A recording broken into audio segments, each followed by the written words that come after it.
महाभारत में ऐसे कई प्रसंग मिल जाएंगे जब किसी राजकुमारी या महारानी को अपने वंश की रेखा को आगे बढ़ाने के लिए पति को छोड़ किसी अन्य पुरुष के बच्चों की मां बनना पड़ता। आगे चलकर इन राजकुमारियों से उत्पन्न ये बच्चे पूरे महाभारत को ही बदल कर रख दिया, या यूं कहें ये बच्चे महाभारत के मुख्य पात्र बने।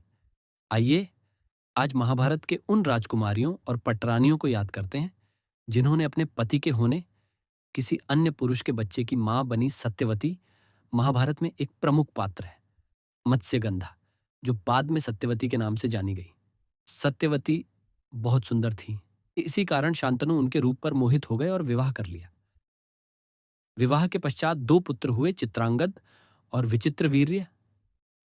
सत्यवती के पास एक तीसरा पुत्र भी था जिनका नाम व्यास था, जो बाद में महर्षि व्यास के नाम से जाने गए।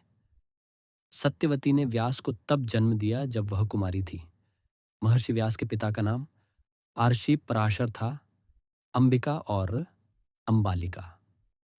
युवा अवस्था में चित्रांगद और विचित्रवीर्य का विवाह अंबिका और अंबालिका से हुआ, परंतु विवाह के कुछ ही दिनों बाद चित्रांगद और विचित्रवीर्य की मृत्यु हो गई। भीष्म ने आजीवन विवाह नहीं करने की प्रतिज्ञा की थी। अपनी वंश रेखा को मिटते देख सत्यवती ने इन दोनों राजकुमारियों को अपने तीसरे पुत्र व्यास से संतान उत्पन्न करने के लिए कहा।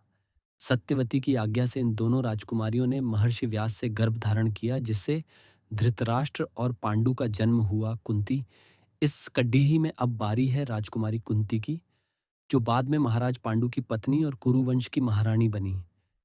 एक ऋषि के शाप से पांडु की कोई संतान नहीं थी। तब पांडु की आज्ञा से कुंती ने पवनदेव और इंद्र से गर्भ धारण किया और तीन पुत्रों को जन्म दिया, जो युधिष्ठिर, भीम और अर्जुन कहलाए। माद्री, पांडु की एक अन्य पत्नी थी माद्री। पांडु की आज्ञा से इन्होंने अश्विनी कुमारों का आह्वान किया और उनसे नकुल और सहदेव को जन्म दिया। महाभारत में एक महाज्ञानी व्यक्ति का नाम था विदुर। उनकी माता राजमहल में दासी थी।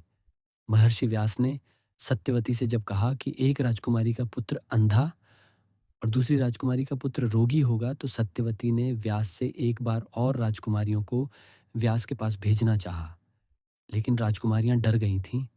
इसीलिए उन्होंने अपनी दासी को व्यास के पास भेज दिया। दासी ने व्यास से गर्भ धारण किया, जिससे स्वस्थ और ज्ञानी पुत्र विदुर का जन्म हुआ।